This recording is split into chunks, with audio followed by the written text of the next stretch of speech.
কুয়েতে নির্ধারিত সময়ে বায়োমেট্রিক ফিঙ্গারপ্রিন্ট না করা প্রবাসীদের উপর ভ্রমণ নিষেধাজ্ঞা জারি করেছে দেশের সরকার।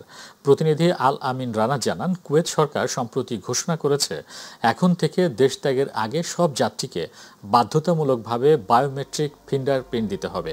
কুয়েতের বিমানবন্দর, স্থল বা সমুদ্র বন্দর দিয়ে ভ্রমণের আগে ফিঙ্গারপ্রিন্ট নিবন্ধন না করলে কেউ দেশ থেকে বের হতে পারবে না। কুয়েতে স্বরাষ্ট্র মন্ত্রণালয় এক বিজ্ঞপ্তিতে জানিয়েছে, দেশের নিরাপত্তা জোরদার, অপরাধ দমন এবং নাগরিক ও প্রবাসীদের তথ্যের সঠিক রেকর্ড রাখার লক্ষ্যেই এই সিদ্ধান্ত কার্যকর করা হয়েছে।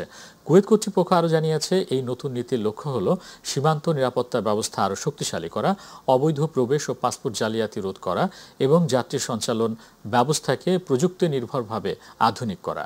স্বরাষ্ট্র মন্ত্রণালয় সবাইকে সতর্ক করে বলেছে, যারা ভ্রমণের আগে বায়োমেট্রিক ফিঙ্গারপ্রিন্ট নিবন্ধন সম্পন্ন করবেন না, তাদের দেশ ত্যাগের অনুমতি দেয়া হবে না। পবিত্র কোরআন হাদিসে বর্ণিত তাকওয়া ভিত্তিক জীবন, সমাজ ও রাষ্ট্র গঠন না হলে বাংলাদেশে কখনো দুর্নীতিমুক্ত এবং শান্তি ফিরে আসবে না বলে মন্তব্য করেছেন জৈনপুরীর পীর সাহেব ডক্টর সাইদ এনায়েতুল্লাহ আব্বাসী। কুয়ালালামপুরে হোটেল জি টাওয়ার বলরুমে বাংলাদেশি কমিউনিটি মালয়েশিয়ার উদ্যোগে দোয়া ও আলোচনা সভায় প্রধান অতিথির বক্তব্যে তিনি এ মন্তব্য করেন। প্রতিনিধি আশরাফুল মামুন জানান, অনুষ্ঠানে সভাপতিত্ব করেন মালয়েশিয়ার বিশিষ্ট ব্যবসায়ী ও কমিউনিটি নেতা তালহা মাহমুদ।